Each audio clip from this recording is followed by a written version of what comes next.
আজ ভারতীয় ক্রিকেট প্রেমীরা রোহিত শর্মার ব্যাট থেকে আরও একটি বড় ও বিস্ফোরক ইনিংস দেখার আশায় ছিলেন।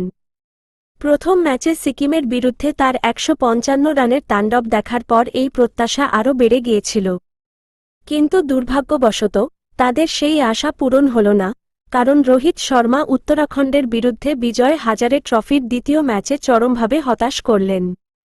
তিনি ব্যাটে নামার পর প্রথম বলেই ০ রানে আউট হয়ে যান, যা ক্রিকেট মাঠে এক গভীর হতাশার জন্ম দেয়।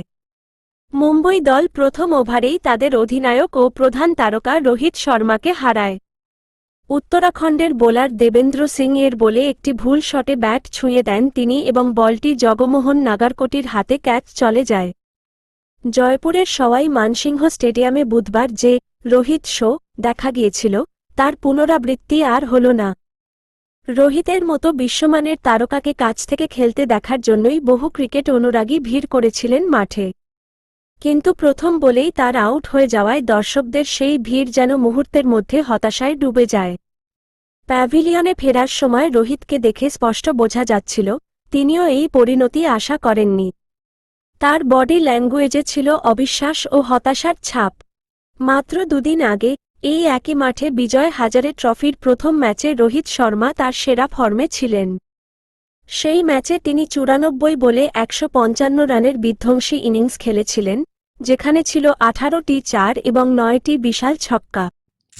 তার একক দাপটে মুম্বাই মাত্র ৩০ ওভারেই ২৩৬ রানের লক্ষ্য তাড়া করে ম্যাচটি জিতে নেয়। কিন্তু উত্তরাখণ্ডের বিরুদ্ধে দ্বিতীয় ম্যাচে তিনি সম্পূর্ণ ব্যর্থ হলেন। ভারতীয় ক্রিকেট বোর্ডের নির্দেশ মেনে ৭ বছর পর এই ঘরোয়া একদিনের প্রতিযোগিতা খেলতে নেমেছেন রোহিত। তিনি আন্তর্জাতিক টি-২০ এবং টেস্ট ক্রিকেট থেকে অবসর নেওয়ার পর এখন তার একমাত্র লক্ষ্য হল ২০২৭ সালের ৫০ ওভারের বিশ্বকাপে খেলা। সেই লক্ষ্যেই তাকে ঘরোয়া ক্রিকেট খেলার নির্দেশ দিয়েছে ভারতীয় ক্রিকেট বোর্ড। তবে বোর্ডের পক্ষ থেকে তাকে এই বিষয়ে কিছুটা ছাড়া দেওয়া হয়েছিল। ২টি ম্যাচ খেললেই তার চলবে। রোহিত সেই নির্দেশ মেনে পরপর ২টি ম্যাচ খেললেন। একটি ম্যাচে তিনি ১০০ রানের মাধ্যমে নিজের ফর্ম এবং ফিটনেস প্রমাণ করলেন, আর অন্যটিতে ০ রানে আউট হলেন।